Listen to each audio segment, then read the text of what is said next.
Good morning everyone. तो आज हूँ मार्च 25 मंगलवार। तो चलते जानवे आज दिन टॉप 10 ब्रेकिंग न्यूज। ता पूर्व वीडियो गोटे लाइक कर चैनल को सब्सक्राइब कर पाखर बेल आइकन दबे ऑल पर ऑन कर रखु जहाँद्वारा जब भी जेकोसी लेटेस्ट ब्रेकिंग न्यूज आपण आम चैनल माध्यम पाइपर। चलते आउट नगर वर्तमान खबर उपर नजर कमिला सुना दर जानतु केउ सहर रही कौन दाम कमिला सुना दर विश्व बजार में अस्थिरता और भू राजनैतिक समस्या मध्य हु हु बढ़ी चली सुनार दर। राजधानी भुवनेश्वर में 24 कैरेट सुनार मूल्य 10 ग्राम पिछा 89,770 टंका रही 22 कैरेट सुनार मूल्य 22,290 टंका को पहुंची। भारतीय बजार में 24 कैरेट सुनार मूल्य 10 ग्राम पिछा 89,770 टंका रही। 22 कैरेट सुनार मूल्य 22,290 टंका। मुंबई में 22 कैरेट और 24 कैरेट मूल्य 22,290 टंका और 89,770 टंका थिबा रेकर्ड होइथिबा बेले नुआ दिल्ली में 22,440 टंका और 99,790 टंका। दक्षिण भारत प्रमुख सहर चेन्नई में 22 कैरेट मूल्य 22,290 टंका थिबा बेले 24 कैरेट मूल्य 89,770 टंका थिबा रेकर्ड होइछि। पूर्व भारत प्रमुख सहर कोलकाता यथाक्रम 22,290 टंका और 89,770 टंका रही। अन्यपटे रूपार मूल्य किलो बीच 1,01,000 टंका होइथिबार जଣା पड़छि। तो आपनक सहर रे केउ भଳି भाबे सोनार और रूपार मूल्य रही ता कमेंट करि निश्चय कहंतु। आपनक जिला और सहर नाम मध्ये निश्चय कमेंट करि जणांतु। परवर्ती खबर आज आसीबो राज्य नुआ विद्युत टैरिफ। आज आसीबो राज्य नुआ विद्युत तारीख 2025-26 आर्थिक वर्ष में आज घोषणा हेबो नुआ विद्युत शुल्क। अपराह्न रे नुआ विद्युत तारीख घोषणा करबा लागि ओडिसा विद्युत नियामक आयोग एथिपाई फेब्रुआरी 17 तारिख रु विभिन्न पक्षर शुणाणी आरंभ करथिला। ओआरसीसी पक्ष मानक शुणाणी पर आज नुआ विद्युत शुल्क ने ओआरसीसी निज राय प्रकाश करिवे बोली सूचना दैछन्ती ओआरसीसी उपनिर्देशक संजीव राउत।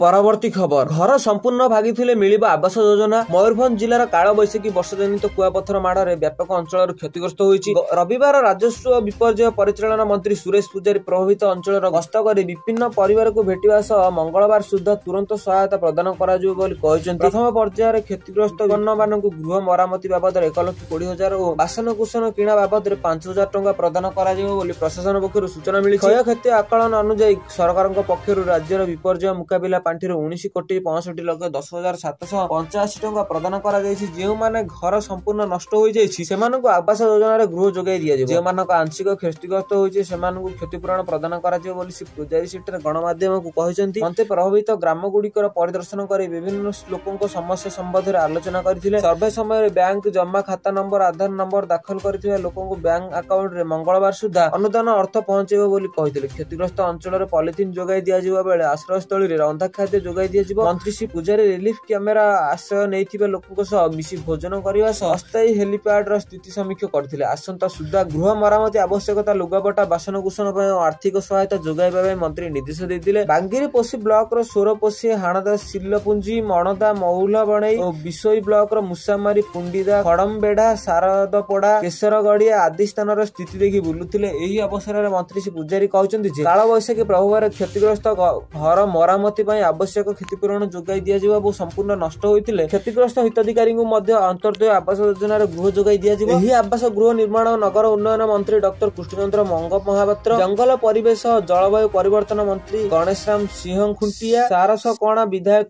भावत हर्षा, करंजिया विधायक पद्मचरण हाईबुरु, रायरंगिया विधायक जलेक नायक, बारिंगीपोषी विधायक संजय मुर्मू और जिलापाल हेमंत स्वयं प्रमुख उपस्थित थिबार जଣା पड़िछि।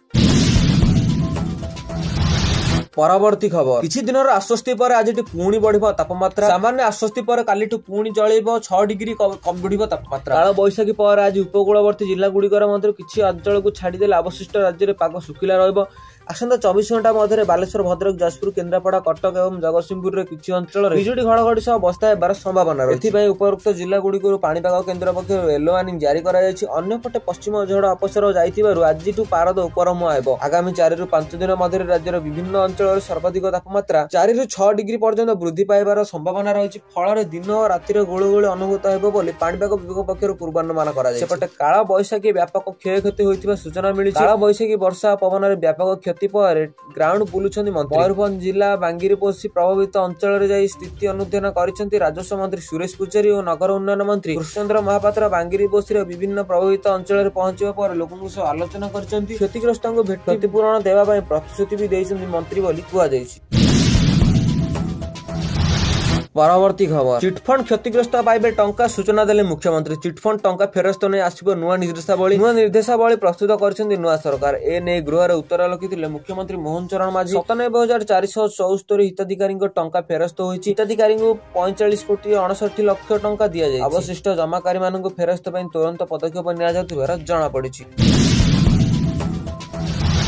परवर्ती खबर माटी कामुड़ी पड़े जियो और एयरटेल बीएसएनएल आनिला सबुठार सस्ता रिचार्ज प्लान भारतर संचार निगम लिमिटेड आनिछि एक सस्ता रिचार्ज प्लान जहाँ जियो एयरटेल और वीआई पाई मुंड व्यंधार कारण पलटिछि बीएसएनएल सस्ता रिचार्ज प्लान पे लोक माने एही सिम को किनिबा को पसंद करथि एही सिम रो व्यवहार वर्तमान समय रे बढ़िबारे मध्ये लागिलानी एबे 84 दिनर सस्ता रिचार्ज प्लान निज ग्राहक मानक पई आनिछि एही कंपनी बीएसएनएल आनिछि 569 टंका रिचार्ज प्लान अन्य टेलिकॉम कंपनी अपेक्षा एही प्लान ग्राहक को भल सेवा जोगाई दैथाय अनलिमिटेड कॉलिंग सह डेटा मिलिबो एही सेवारे वैलिडिटी 84 दिन रही देशर जे कोन स्थान रे फोन लगे ग्राहक कथा होई परिबो एही रिचार्ज अनलिमिटेड कॉल रो सुविधा जोगाई थाए एथिसे प्रत्येक दिन ग्राहक को 100 मेसेज करिवार सुविधा मध्ये दैथाय कॉलिंग संग को अनलिमिटेड इंटरनेट रो सुविधा मध्ये रहिथिबार जणा पड़िछि।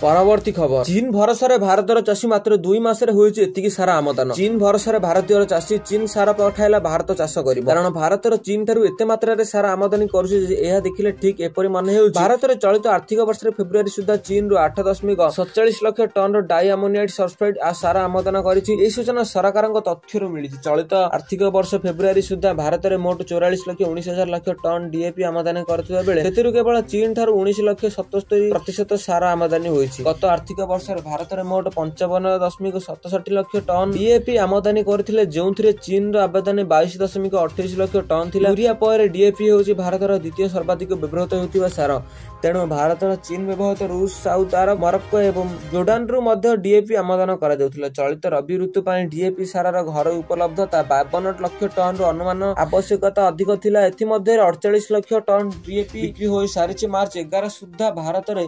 9,43,000 टन डीएपी स्टॉक होइथिला चीन सस्ता आमदानी गुडी को घरोई कंपनी गुडी को सुरक्षा देबा पई भारतर पड़ोसी देश 4टी उत्पादन ऊपर एंटी डंपिंग शुल्क लागू करिछि जेउंथिरे वैक्यूम फ्लास्क एवं एल्युमिनियम फॉइल भली सामग्री रहिछि एही उत्पादनकारी गुडी को साधारणतः मूल्य ठारु भी कम मूल्यर चीन आमदानी हेउथिबा एही शुल्क रे लागू करा जायथिला एही उत्पादन गुडी को मध्ये सॉफ्ट फेराइबा और vacuum insulation flask aluminium foil एवं ग्लारुटिक एक्सोचाइड एनसीडी रहिछि केंद्र सरकारक पक्षर टिकस एवं सीमा शुल्क रेकॉर्ड होइथिबा पृथक विज्ञप्ति जारी टैक्स विषय सूचना दैछि बोर्ड कहिछि जे 5 वर्ष पर सॉफ्ट फेराइबा कर वैक्यूम इन्सुलेटेड फ्लास्क एवं ट्राइलॉक्साइड आइसो यूनियर एडिम आमदानी ऊपर शुल्क लागू होइथिबो एल्युमिनियम फॉइल 6 मास पय प्रति टन रे 873 अमेरिका डॉलर पर्यंत अस्थायी एंटी डंपिंग ड्यूटी लागू करा जायछि वाणिज्य मंत्रालय तदंत यूनिट पक्षरु सूचना मिलिथिबार जणा पड़िछि।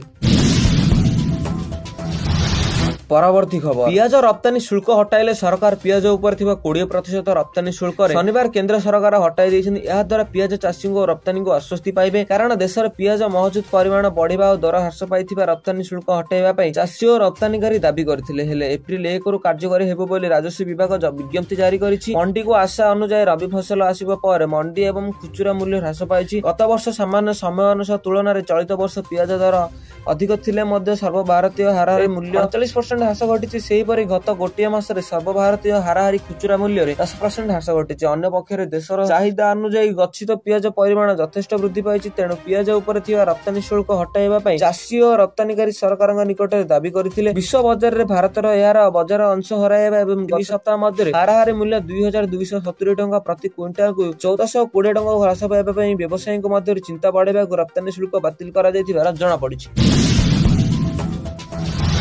परवर्ती खबर पूर्व आम एक वीडियो बनैथिलु जोथि कि सुभद्रा योजना को नहीं बहुत सारा खबर देइथिलु सेही वीडियो रे बहुत सारा कमेंट आस्थिले कि बहुत लोगन को मिली नै ए पर्यंत मध्ये सुभद्रा टंका तो आपण मानको ए पर्यंत सुभद्रा टंका मिली छि नै ता कमेंट करि को हमकु जा सरकार पक्षर सूचना मिली छि कि खूब शीघ्र मिलिबा को जाउछि सुभद्रा योजना रे द्वितीय किस्त टंका सब महिला मान आपण मानको जदि न मिली छि ताले कमेंट करि निश्चय कहबे आपण जिल्ला और शहर नाम मध्ये निश्चय कमेंट करि कहबे हम आपण मानको खबर को सरकार पक्ष निश्चय पहुंचाबे चेष्टा करिवु तो बस या थिला आज रो टॉप लाइन ब्रेकिंग न्यूज यदि आपण मानको हम वीडियो टी भल लागिछि ताले वीडियो को लाइक करछि तो वीडियो को बहु मात्रा शेयर करंतु आपण जदि हम चैनल पे नु आछन्ति ताले चैनल के सब्सक्राइब करि पाकर थिबा बेल आइकन को दबे ऑल ओवर ऑन करि रखंतु जा द्वारा जे भी जे कोनसी लेटेस्ट ब्रेकिंग न्यूज आपण माने हम चैनल माध्यम सर्वप्रथम पाइ परिबे बिरोडी न्यूज ओडिया।